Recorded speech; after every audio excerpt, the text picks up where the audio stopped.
Making inferences. What is making inferences?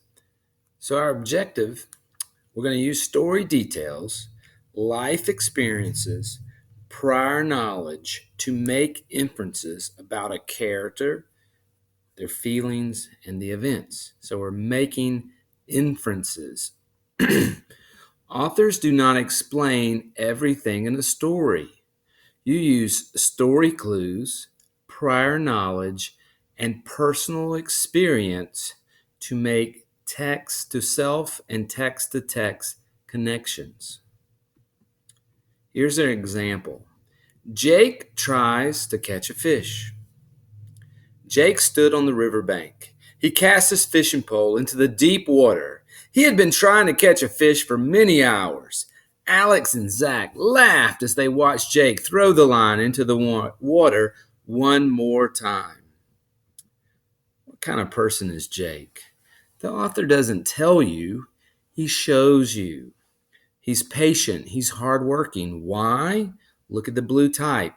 He had been trying to catch a fish for many hours. Patient. Look at the blue type. Jake threw the line into the water one more time. Hardworking.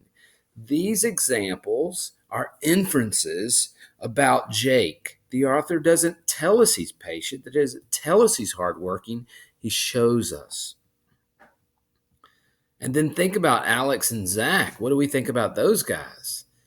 How do you think Alex and Zach feel about Jake's efforts to catch a fish? He's wasting his time. He won't catch a fish. What did they do? They laughed. Look at the blue type. Alex and Zach laughed as they watched Jake. That's an inference into their thinking. Another example. The bus driver pulled out of the station. Jim's heart beat fast. He had never traveled alone. He waved goodbye to his grandparents. The bus will be in Tucson in 2 hours.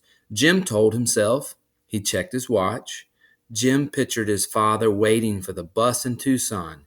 2 hours will be over in no time, Jim said. How does Jim feel? Is he worried, scared? Does he feel alone? In the text, it gives us these clues. Jim's heart beat fast. He had never traveled alone.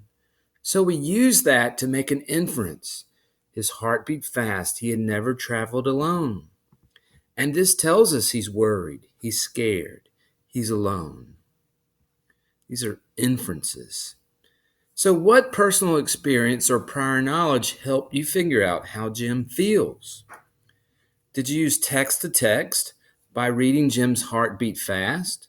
Or did you say text to self? I've been on a bus alone before and I understand. Annie's teeth chattered. Her knees shook. Her voice trembled as she said, I can't stay out of here. I'm going inside. And there's a picture. So sometimes inferences give it away with a picture. So we're trying to make inferences. Use story clues. Personal experience is text to self, and prior knowledge is text to text. You are making inferences.